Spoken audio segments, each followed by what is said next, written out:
Hello, I'm Anne Flaherty, and I'm here today on behalf of the Irish Cultural Centre in Hammersmith, London. As part of its remit, the ICC provides a platform for Irish authors to launch, promote, and discuss their works. Its inaugural literary festival in autumn 2020 showcased a number of Irish writers from all parts of Ireland, from Canada, and from America. This slightly shorter series is going to focus specifically on leading writers from Northern Ireland. Today I'm talking to Glenn Patterson. Glenn is from Belfast and is the award-winning author of 10 novels and a number of non-fiction works, including Backstop Land, which was published in 2019, and his latest book, Where Are We Now?, was published last year. It's been described as a novel about lost love, growing older, and the realities of life in a society still haunted by decades of violence. It's been also described as moving, funny, topical and sharp, and a life-affirming story of a life not yet over. So Glenn, I wanted to talk to you a little bit about the inspiration behind the novel, where it came from, and how you've been managing to promote it, because obviously we've been in lockdown ever since it came out. Well, yes, promotion has been ever so slightly difficult. The novel was published last March 2020, and the week of the first lockdown being announced was I was due to do an event in Belfast's famous No Alibis bookstore, and so we cancelled that. And I remember going in and recording a short message to put on the No Alibis website, and saying, I'll see you all in a few weeks, thinking, that perhaps there would be an opportunity to do something in person in the shop or in the very near future. But here we are, 1 year on. The hardback is about to come out in paperback, and we're still doing things remotely. And of course, I was supposed to come to the ICC as well last spring to read from the book, and didn't get an opportunity. So, but it's a lot of people have had books cancelled, books postponed. It did get published, and books always have to find their own way in the world. And there was a long time when we didn't go around doing readings from things. So this is nice. Well, let's talk a little bit about the book. So the central character is Herbie, and Herbie's at a bit of a crossroads in his life. He's lost his job. His wife has left him, and he's feeling a bit sorry for himself. His social life seems to center around a place called Sam's Cafe, where he has, where his cronies meet up and have a cup of coffee, and the tables are segregated by letters from the Scrabble letters. Yeah, an incomplete set of Scrabble letters that the Sam's Cafe is. The owners of it have furnished it with the bits from field cafes elsewhere, which isn't really a good omen, but you can get them cheaply. So one of them has bought an incomplete set of giant Scrabble tiles, which they have put on the tables. And every so often somebody comes in, they don't know who's doing it, but they pick up the D and the I and the C and the K, and they put them at tables next to each other. They do this every day, much to the annoyance of the owners of the cafe. I have to say that the novel is published. It is called Where Are We Now? As with, I think, my last 4 novels, that wasn't at all what it was called when I was writing it. I was calling it something completely different, and my editor persuaded me, Neil Belton persuaded me that perhaps the title I had in mind wasn't maybe the one that it should be published under. What was that, Glenn? Of course, now we're dying to know. Well, I was writing it. I was calling it Iterations. See, I can see why he might have changed your face, right? See your face. I think that's what Neil was thinking when he said, "No, we're not going to call it that." But the reason I was calling it Iterations is that when you're asking where did the book come from, 2 things about that word, iterations. It's a word that I don't think I ever really encountered until about a decade ago. And then all of a sudden, it's one of those words that seem to come in from the sides into the center of our conversation. And suddenly everywhere was iterating. We didn't have versions anymore. We had iterations of things. And I was thinking about our lives and about the different stages of our lives, and wondering do we ever change? Are we the same people at 60 as we were at 16 or 6? Or are we these kind of discrete units of ourselves, connected only by a very, very thin tissue of family lore, photographs? So how much does the person who we are today relate to the person that we were in times past? And that's really one of the questions that Herbie is asking himself. He's on his own, and he has a lot of time to think about his life. He's not particularly unhappy, but he just finds himself at a stage in his life where he has quite a lot of time to reflect. So that was iterations. I was thinking about these different stages of our lives and how they relate.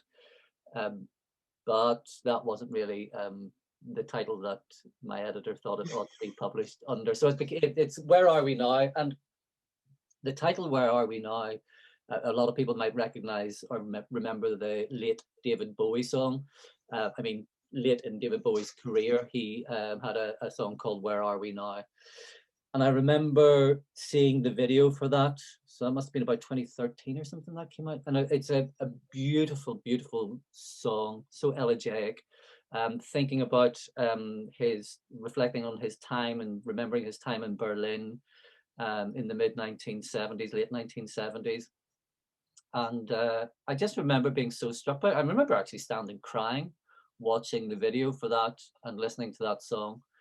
And so when I was casting around for a different title, I remembered that song. And there is actually there's a young guy who plays piano in Sam's Cafe some Thursday nights, and at some point he does actually sing "Where Are We Now?"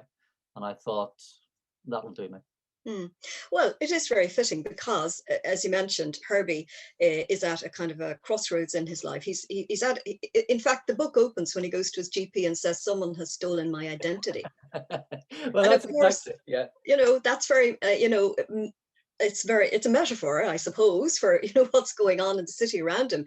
Because one of the things is that, and as you take him through the journey back home on those buses, not the bendy buses, the other buses, that he is looking around him and looking at how Belfast has changed. So, for example, tourism. He's looking at the chaps who are offering the tours of the city,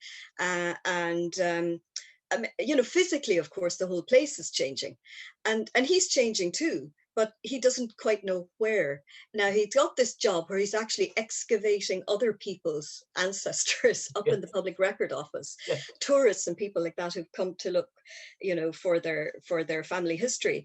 And I thought perhaps that was a metaphor as well. So Belfast at a crossroads, Brexit, transition, things changing physically and internally. Was that what you were sort of after, really? And all of those things are present, and I think when you start to write any book, there are lots of things that are going on, and at any one time you maybe have 3-4 ideas that you're pursuing, and sometimes one of them seems more insistent. And this idea of a character who became Herbie, he didn't have a name, was there for a little while. And I thought that thing about somebody stolen my identity, somebody looking at all these things that relate to them, those things that we build up, all those receipts for things that we can't remember ever buying, photographs, and you don't recognize anybody in them anymore. And so things like that. So I had that idea of this person who felt slightly dislocated, and that might be a good place to start. But as you say, Belfast is changing, as it is in the nature of cities to do. It's been changing rather rapidly in recent years. There had been, of course, that period when there seemed to be very little change except for destruction, and then it was followed by a period which was really ongoing until we hit the pandemic, of quite rapid growth and an influx of tourists. So it's, and I think we all have this experience, or I surmise we might all have this experience, that there's a moment when you feel right across the place that you live. You think that you know it, you just know this place. This is your place. And then there's a time where you see things and you think, I'm not quite sure. I'm not sure where that road leads to anymore. I'm not sure what's down there. There's something that's opening. You don't get to every new bar that opens. You don't get to you don't get to do all the things that the city now has to offer. And I think he's just been ever so slightly outrun by the place that he lives. If I could think of him, I would just have him kind of slightly bent over with his hands on his thighs, trying to catch his breath, and everything just going past him.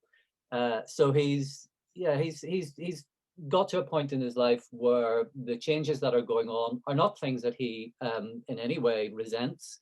He just realizes that this is the way it happens, that there's a moment where you stay still and it carries on.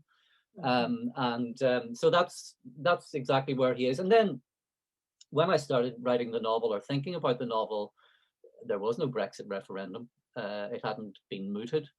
And then that became a part of it as well. That question of, well, where is this place now? Where's Northern Ireland now?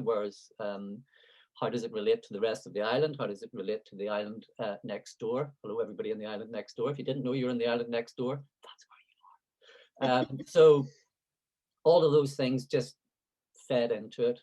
And as I started to write it, then some of the characters came to me, not in the sense of metaphor, but you start to deploy people around the place, this fictional world you have in mind. So Herbie's ex-wife is now in a relationship and living right at the foot of the island. She's kind of descended by degrees through Ireland by this new relationship, and she's now living right down at the very, very tip. So yeah, just trying to think. And his daughter, who's been living in England, comes back. She's bankrupt and comes back to stay with him, which really is where the novel really takes off. That opening chapter is him in this trying to locate himself, and then his daughter announces that she's coming back home from England. When you mentioned there about seeing, visualizing Herbie as being slightly bent over, it made me Just catching his breath. Catching his breath, that he'd been a bit sort of battered by life, as it were, a bit sort of beaten down by the things that had happened, external things that had happened, all the securities that he'd had, his job and the wages office, and his wife, being part of a couple and a family, that has sort of beaten him down a wee bit.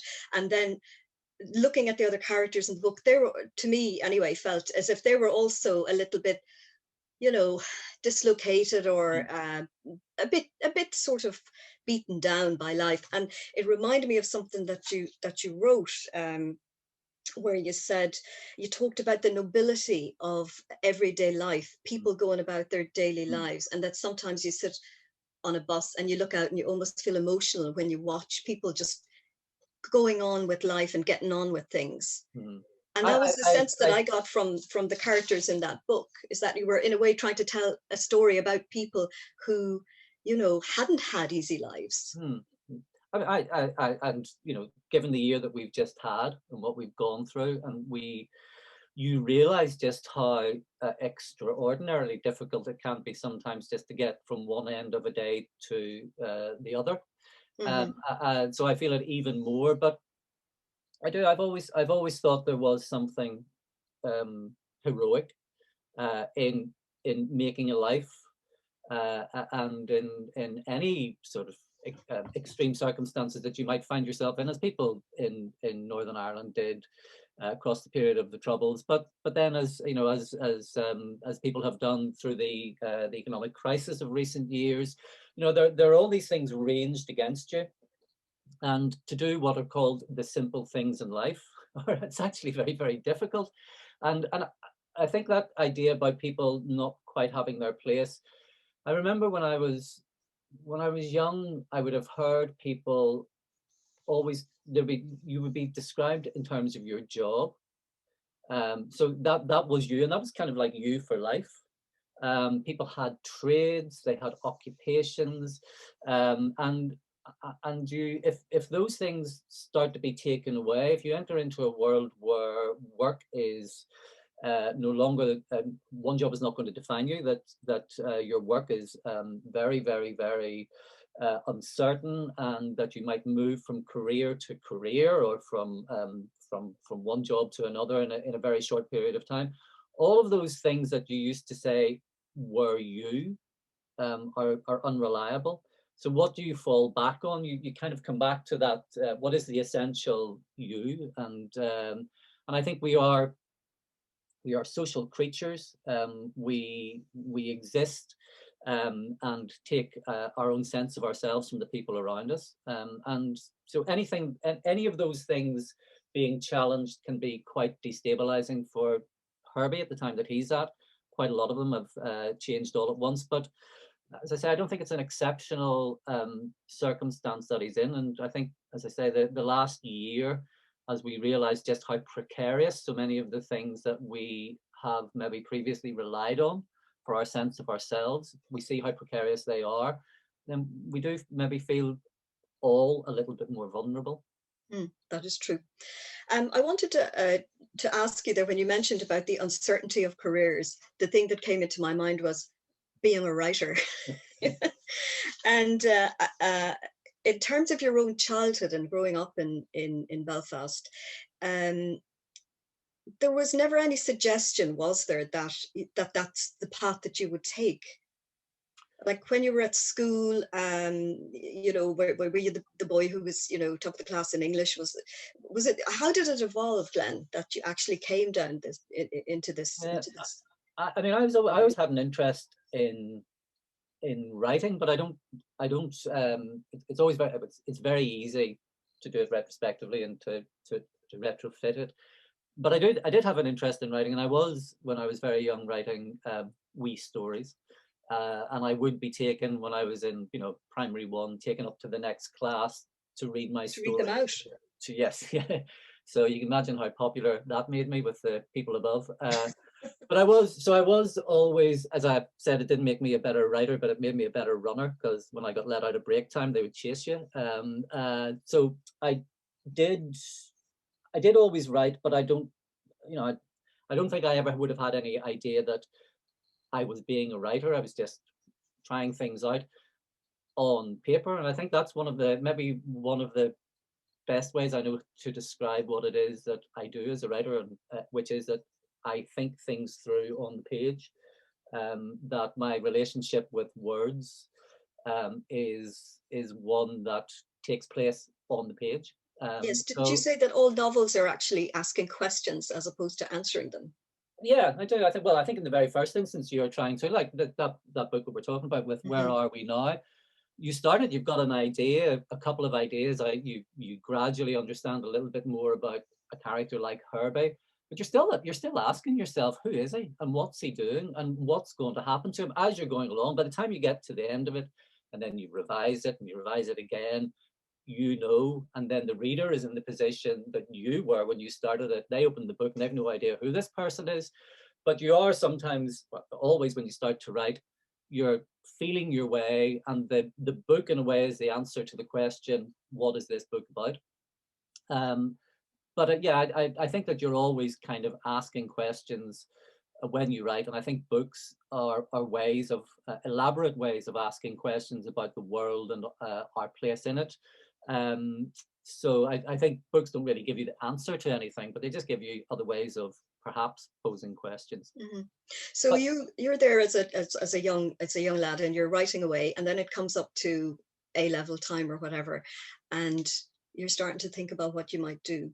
So yeah, I had the University of East Anglia had its creative writing MA. And when I left school, I didn't go to university straight away. I worked in a bookshop in Belfast, a small independent bookshop called Crane's Bookshop. I got a job in there. And a friend of mine who had already gone to university came back and told me something about the UEA course. He didn't quite tell me. He told me something. He was telling me about Ian McEwan, and said that Ian McEwan had gone to this university in East Anglia and had written all these stories, hadn't done anything else, and they'd given him a degree. So I thought, I could do that. That's what I thought, because I was that age where I thought I could do that. And then I inquired a little bit more about it and found out that what he was referring to was the MA in creative writing, which was the only one at that stage. This is the early 1980s, the only MA in creative writing. So I went to East Anglia as an undergraduate and just thought I'll go and I'll write. I actually was going to change my name. I was going to call myself Henry Coughlin. I decided because I was a bit afraid about writing the things that I wanted to write set in Belfast at that stage using my own name. So I decided on the model of George Orwell, who had taken the most English forename he could think of and the River Orwell and put those together and became George Orwell. I decided that I would be Henry as the most English name and Coughlin, because Eamon Coughlin, the Irish runner at that time, I thought if I put the two of them together, then Henry Coughlin would kind of capture my Northern Irishness of feeling both things. Anyway, I got to university and I just got called Irish Glenn from the very beginning. So out the window went my my name, my pen name. But I started to write then. But I was, I've been trying out all kinds of things. I'd written poetry, I'd written short stories, I tried writing screenplays, I tried writing songs. I just enjoyed trying things. And then very, very gradually it came to me that really the only thing that I could write with any sort of, the place that seemed the best form was the novel, because it just seemed to give you the most license, I think, was what it was. Yeah, and you could put a whole lot into a novel. It was really quite forgiving in what you brought to it. Yeah, so maybe that was it. In terms of going away, Glenn, what I was interested in was, I hadn't realised, of course, that you did work in a bookshop first, and I wondered why you hadn't gone to Queen's University like lots of other Irish writers. But there's always that ongoing debate, isn't there, with Irish writers north and south about going away and leaving, your country behind for all sorts of reasons, either because you need the space or the perspective, or you're fed up, or you feel it's a cultural wasteland or oppressive or whatever. And how much of that was in your mind when you decided to go away? Or I know you said it was because of the actual creative writing course, but was there an element in you that was thinking, I want to get out of this kip? Yes, there was an element of me was thinking, I need to get out of here. So around the time I'm talking about was the time of the hunger strikes, 1981. And it was a difficult time to be here. I did want to go. I mean, the very simple answer to why I didn't go to Queen's University was it was right next door to the school I went to, and that I knew if I went there, it would be quite difficult to move out of the family home. My mum and dad would say, "Why are you getting a flat when you can just get the bus and you'll be here in 10 minutes?" So, complex, yeah. Sometimes, some days I just wanted to get away. By the way, yesterday I wanted to get out of here. There are lots of days living in Belfast where I think I want to leave. And there were other times where I absolutely loved being in Belfast at that particular moment, because in the early 1980s, for all that there were tensions and there was a lot of violence, it was actually better than it had been in the early 1970s when my older brothers were in their teens. It felt a little bit like it was opening up. People I knew were in bands. There were clubs opening where you could go and listen to live music. So in some ways it wasn't an awful place, but then there were other days I just thought, I can't live like this. I felt very circumspect and very circumscribed in what I could read.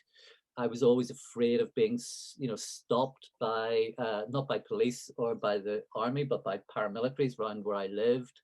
That, they would look very closely. You'd be questioned about allegiances. There was an awful lot that you were surrounded by that was that would make you a little nervous, and also just feeling that you couldn't, as I said, the reason I was going to change my name was because I just worried about wanting to write the things that I could see in my head that I thought I might write. So in the end, going to university, going to England was quite useful in a very practical way. I just wasn't in Belfast anymore, and I started to write about it in a way that I hadn't done when I was living there or here. So you were a bit more freed up to I say the think things so. you wanted Yeah, to I say. think so.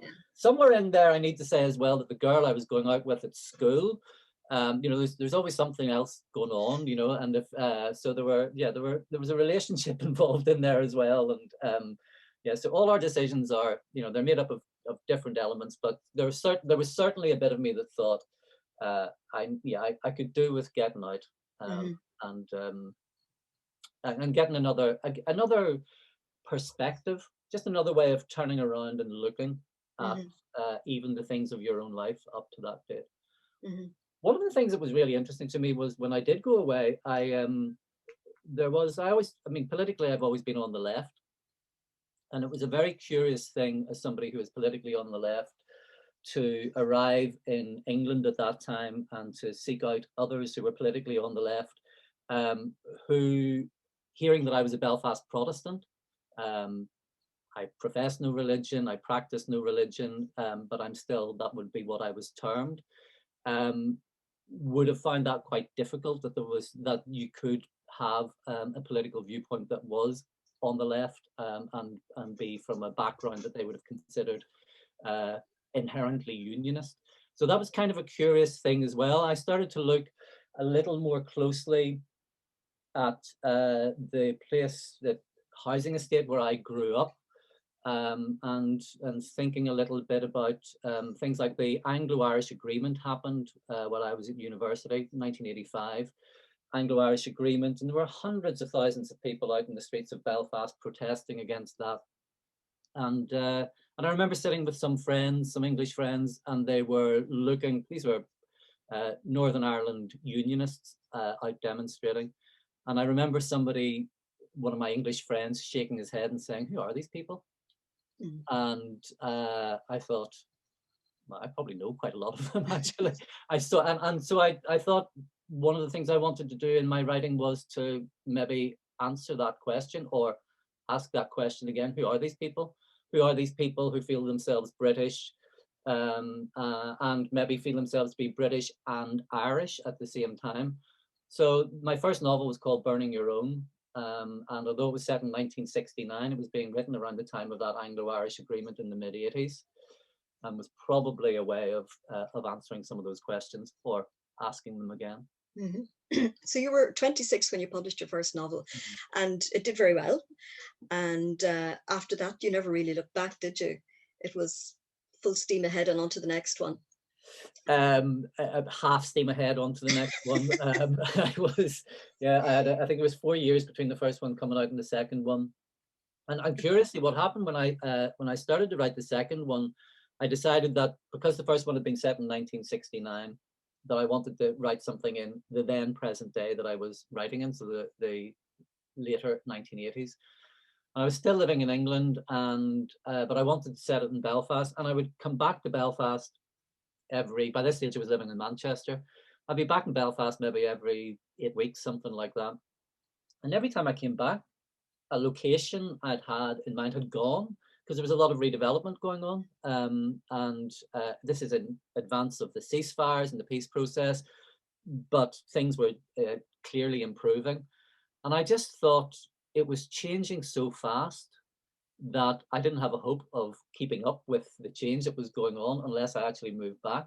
So in the course of writing my second novel, which was called Fat Lad, I moved back, and I made the moving back part of the subject of the novel. I created a character who was coming back to work in a bookshop, and I imagined that he was like 3 or 4 steps ahead of me when I was walking through town.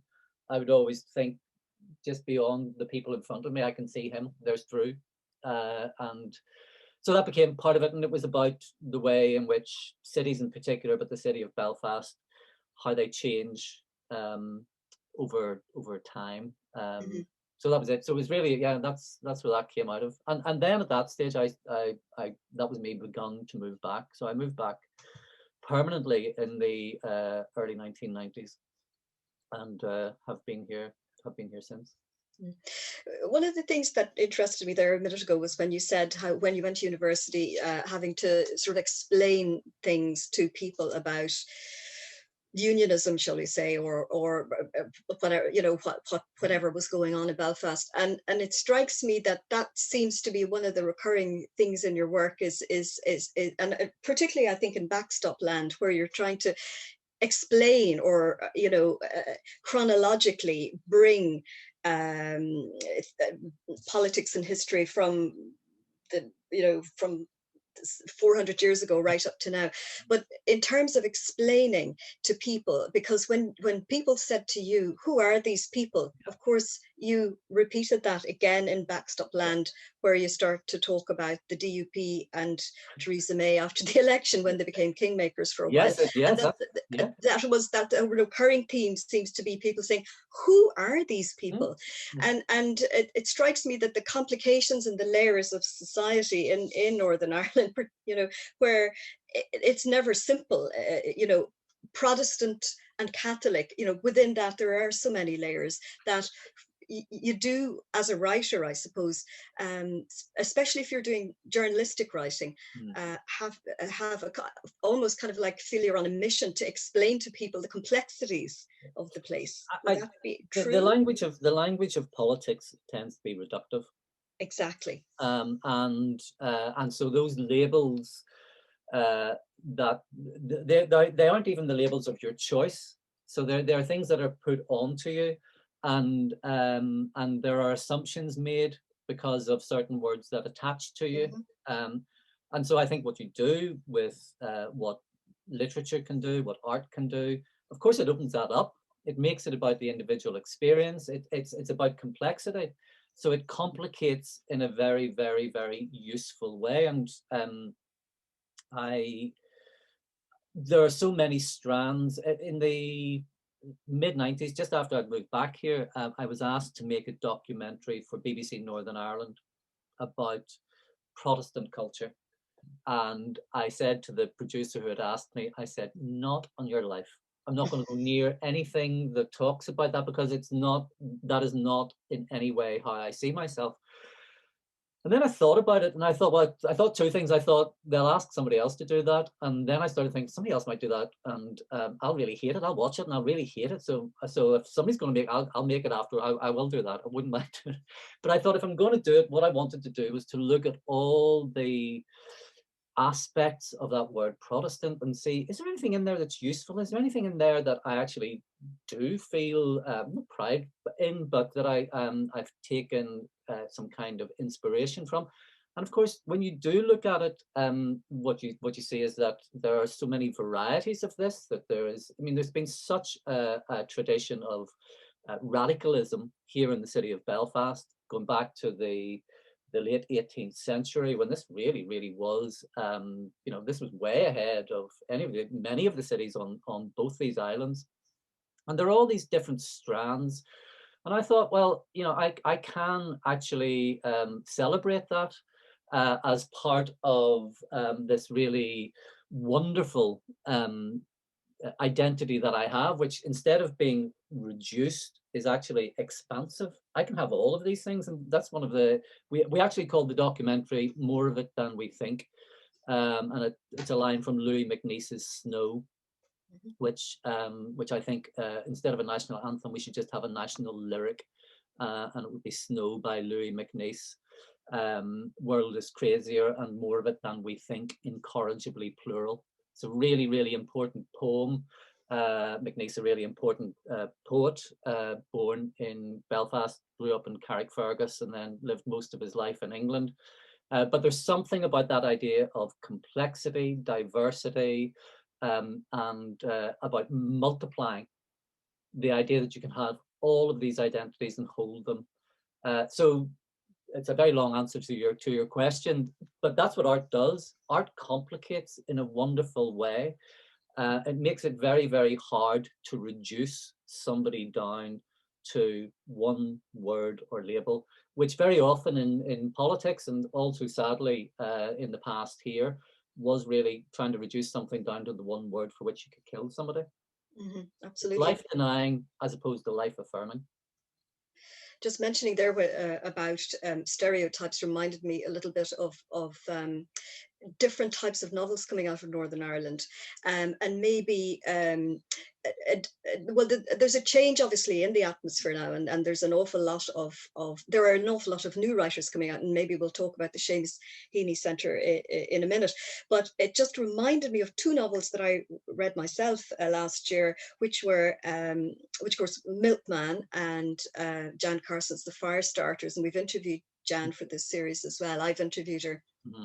And what I thought was interesting was the way in which they are looking at new forms and using different structures and language and to tell, you know, different stories. You know, in other words, they're taking, one is, Jan's is set in East Belfast during the marching season. And then, of course, Anna Burns is set in Nationalist West Belfast. But they're, it may be the same story, but it's been told in a different way, using a whole different narrative and a whole different structure to tell those stories.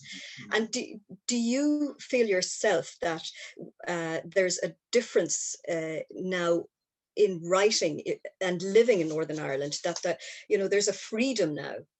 I think there's an enormous amount of extraordinarily good new writing coming out of here at present. I mean, I think Milkman is really, it is one of those books. I remember I got a proof copy of Milkman, and I read about 3 pages. About 3 pages in, I just thought, this is extraordinary. And sometimes you feel yourself as a reader to be, you put your entire faith in what the writer is doing. And you do that very, very early on. Do you know why sometimes you start to read something and you go, I'm not really sure about this, not really sure I'm enjoying it. There was something about Milkman that really from the beginning I thought I couldn't see what was going to happen. Couldn't begin to imagine it, but I could see how what was going to happen was going to read on the page, sound on the ear, that inner ear. I just trusted it so completely. And I thought, this is just going to be an extraordinary book, and it is an extraordinary book. And I think it's probably in many ways it is the most important book that's been published here in the last 20, 30 years. And that's saying a lot, because there've been some extremely good novels, collections of short stories, there's been some really, really powerful stuff. But I think it is a book to which a lot of people will look. Sometimes a book can kind of shift things, and you look towards that as the touchstone. I'm reading a little belatedly Big Girl, Small Town, and the epigraph from that is from Milkman. Very different style of book, but nevertheless that's a very appropriate choice of epigraph, and it's that way of, as I say, it sort of just shifts the whole kind of enterprise a little bit. So I think there's an awful lot of really, really, really good writing. I'm going to say that I think that there always has been. Yes. And that maybe in the past it's been a little bit more difficult, but I'm wary of saying that, because that makes it sound as though somehow it's now easier for people to publish the types of interesting fiction that are being published. Anna Burns, you know, the journey for Anna Burns to Milkman is, as a writer's journey, is quite an extraordinary one. It's a story of extreme dedication. So you know, these are writers who haven't had something handed to them. They have made the world receptive to the stories that they want to write. I said I was reading Big Girl, Small Town. It reminds me of, if it reminds me of any one book that's been from here, an earlier book, it's Ripley Bogle by Robert McLean Wilson, from, what's that, 1989. Yes. There's something of the energy of that.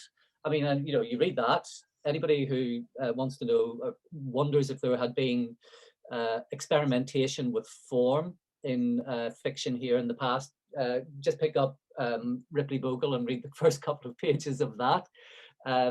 So I think there's a great deal of new writing. I think there is, as you say, there's a lot of experimentation as well, but I don't think it's coming entirely from nowhere. But it's fantastic. It's really exciting. It's a really exciting time to be a reader, reading books from here. And the fact that these books are having commercial success, critical success, is, you know, as somebody who's spent his life involved in writing and in teaching writing and encouraging reading, you could only rejoice in it. Mm-hmm. Just tell me a little bit about your work with the Seamus Heaney Centre at Queen's and how things are going now in the middle of this lockdown. Well, so the Seamus Heaney Centre at Queen's was opened in 2004. It was, the first director of it was Carson, that wonderful Belfast writer, international writer who lived in Belfast, poet, novelist, writer of uncategorizable books. It's just a wonderful Belfast writer, as I said, an international writer who happened to spend all his life here. Kieran was the first director of the centre. It opened as the Seamus Heaney Centre for Poetry. It was instantly to the place where creative writing at Queen's was, anybody who taught creative writing just had an office in there. So it was both things at once, creative writing and poetry. And so I've been there since it opened. I was teaching creative writing. I helped set up an MA in creative writing at Queen's, and then we started a PhD. We were the first place on the island to offer a PhD in creative writing. But I was very part-time looking after PhD students, and then 3 years ago the opportunity arose and I became the director. So I've been the director of the Heaney Centre since 2017. It's come up to 4 years, and it's just what can I say? It's as a centre for new writing, for inquiry, as a place to bring together younger writers, poets, fiction writers, playwrights, screenwriters. It's a great place. Again, the word I used earlier, energy. There's a wonderful energy around it. And you might just, on any given day when we could go into buildings, you might walk down the stairs and see Jan Carson standing there because she's come in to talk to somebody who's a friend who's in there who's studying or working. In fact, Jan's doing a project at the minute with a colleague, and she's doing some work on writing and dementia. Mm-hmm. So she is actually doing a bit of work. Lucy Caldwell, who I think you said you had also was involved in this series, was a fellow. We have a series each year. We have 3 Seamus Heaney Centre fellows where we invite 3 established writers in all kinds of forms, songwriters, playwrights, to come and spend some time with our students.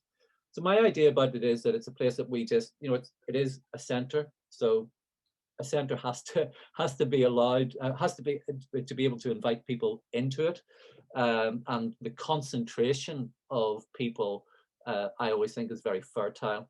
So that's what it is. It's a place for the study of creative writing, poetry, and the encouragement of new writing. Mm-hmm. And you've still managed to keep those connections going throughout the lockdown. We've done what everybody else has done. We've done what you're doing with your Zooms. You know, yeah. we've carried on with our events. We've found new ways of doing things, and just to keep conversations going. And some of the things, of course, we've discovered are actually not better than the live events that we love so much, but perhaps you can reach audiences further away. Maybe we all thought so much in terms of, which I love the idea of turning up at a place at 8 o'clock on a Thursday evening, of going in and sitting, listening to something, coming out, standing around afterwards, talking to friends, talking to people you'd never met before that moment, and going for a drink. Oh, yes. All of that. I love all of that. But I also know that we're able to do events now and throw them open, and we've got audiences right across the world who are coming into them. So we're doing what everybody can. We are making the best of the moment, and hoping that the moment will soon pass, and that we'll get back to doing things in the way that we used to. but without losing some of the gains from recent times. Mm-hmm. Could we just talk for a little bit about Brexit? Because I didn't do it. It wasn't me. If you it wasn't me. I had nothing to do with me. I didn't do it. I didn't do it. Well, you've had a lot to say about it, Glenn. I didn't do it. You've had a lot to say about it, and you're not getting off the hook here now. You wrote a piece there some time ago about a trip down to Forkhill to the border, and mentioning how the apparatus, shall we say, of the border had gone, and Brexit was now going to bring it all back. For a while there, for the last year or so, we've completely forgotten about Brexit because, of course, we were so worked up about the pandemic. Mm-hmm. What is the atmosphere like in Belfast now, or what are your thoughts at the minute? At the minute, the atmosphere is not great. Mm-hmm. And that trip to Forkhill, so I went to Forkhill just, when was the referendum was 2016, so I must have it was 2017, early 2017. Yeah. I went with Donovan Wiley, yes, photographer, and we went, he had made a book about the dismantling of army observation posts. He had made a book, and so we were going back around some of the places in South Armagh where army observation posts had once been on hills, and one of those was in Forkhill. So we were talking to each other as much as talking to the people who we met along the way about what might happen next. And at that stage, it was very unclear what it might be. Mm-hmm. And I don't think I ever thought the apparatus of a border was coming back, but we just couldn't, nobody could quite see it. So it was interesting just to ask people who live in that border area. And some of the responses really surprised me. There were people who, I think I said in that piece that I wrote for that piece for The Guardian that I wrote, that I thought that maybe a lot of people would like a united Ireland, but still with a wee bit of border, because for definition, because there was something about a feeling. There was a feeling that some people would express who were United Irish in their aspirations, United Ireland in their aspirations, mm-hmm. who still nevertheless thought that there was something slightly different about the north side of the border and the south side of the border. And, again, people's responses can be a little bit more complicated than you might at first think. And equally, we would meet people who maybe you would have thought would be definitely unionist, who would be quite relaxed about the idea of a united Ireland. And anyway, so there was that was then. That was then. This is now. And this is now. And of course, so I wrote that book, Backstop Land, mm-hmm. And just before the book came out, the backstop was pulled away, and the Northern Ireland Protocol took its place, mm-hmm. With the provision for what at times seemed to be rather emotively referred to as a border in the Irish Sea, but turns out to be fairly accurately a border in the Irish Sea, because there are new regulatory checks required of goods coming into Northern Ireland from Great Britain, and it's been predictably a bit of a mess. And some of the responses to it have been quite troubling. And there's been graffiti around the place, seeming to threaten people who work in those new customs checks or goods checking facilities. So there's a tension here again that maybe wasn't apparent for I don't know what, 12 months. It's very hard to, here's the strange thing about this, because you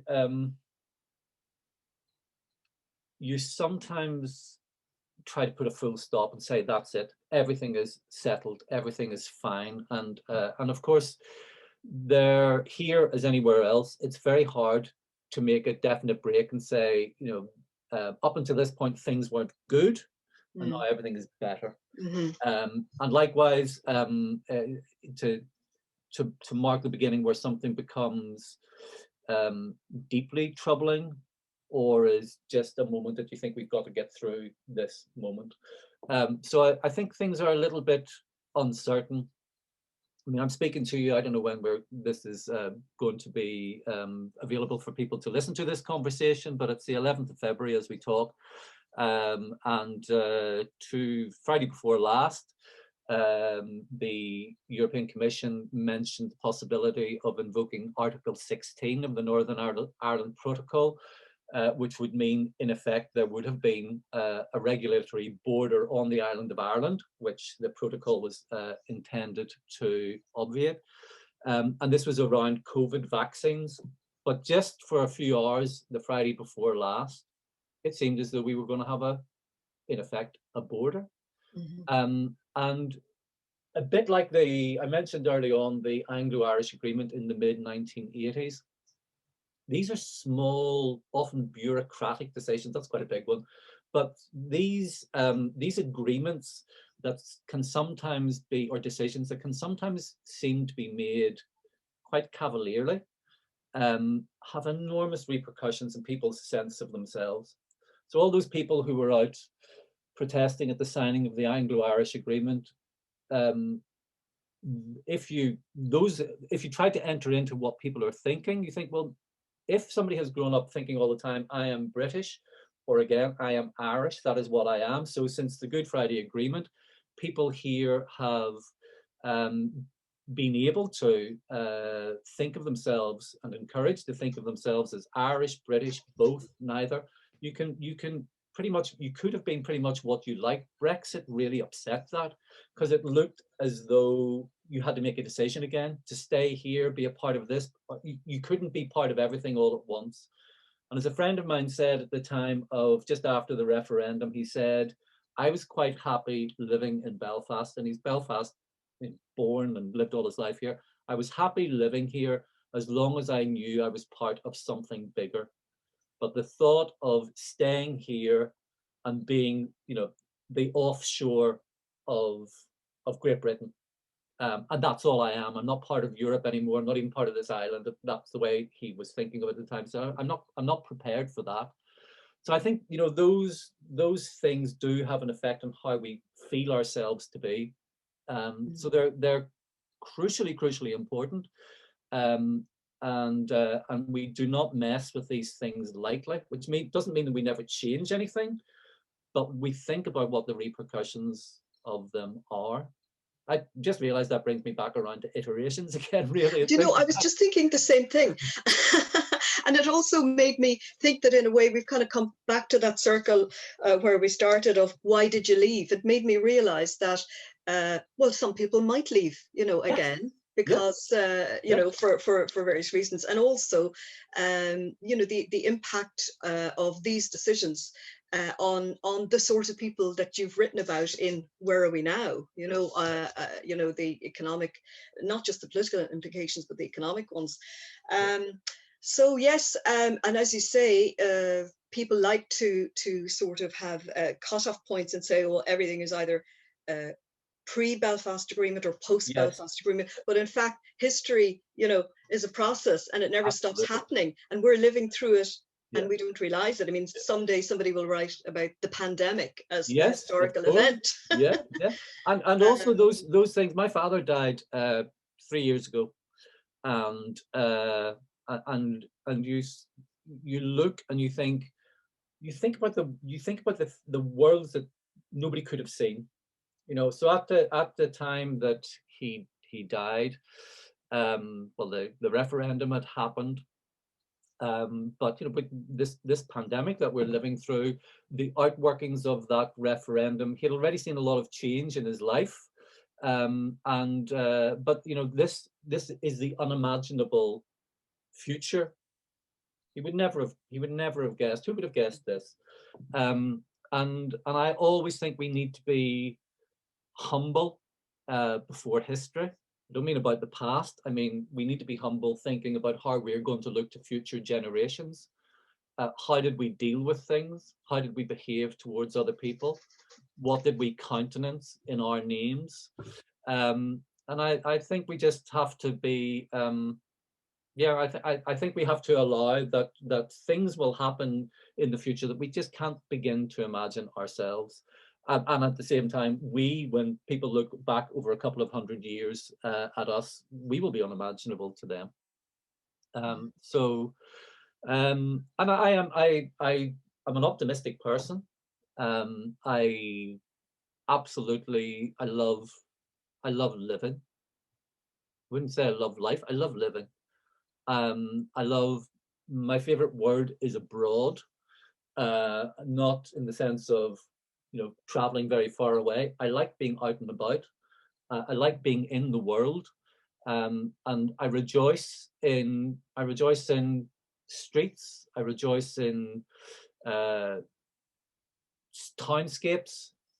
I can't get enough of it, and I think that everyday determination and love of the place that you live is actually a very powerful tool, and probably saves us from some of the worst ravages of dogma and ideology.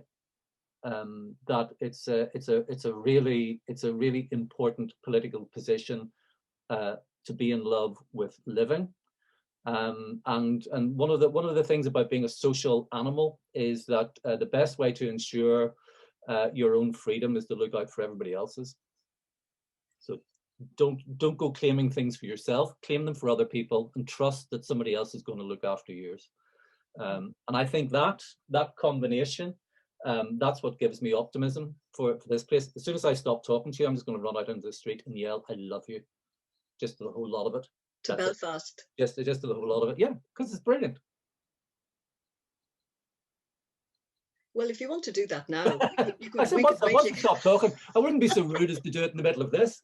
Yeah, I just talked myself into a moment of euphoria. Oh, well. Yeah. Well, Glenn, it's obvious, your love of life and your love of Belfast, and your love of the people of Belfast, and your desire to do right by them in your writings, I think comes through very strongly.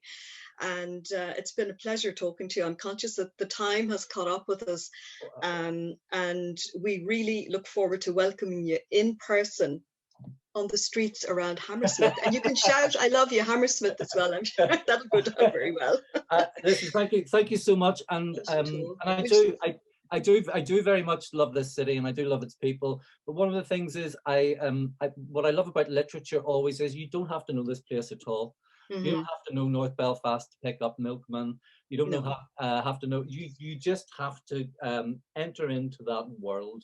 And I've read fiction from all over the world myself, and I love doing it. And I always thought my ambition with writing novels that were set in Belfast was that you didn't have to know this place to read them. They just were part of that extraordinary mosaic, that all of these things can simultaneously be, that every city in every country that you're never going to go to can still be the center of the world to these people who live in it.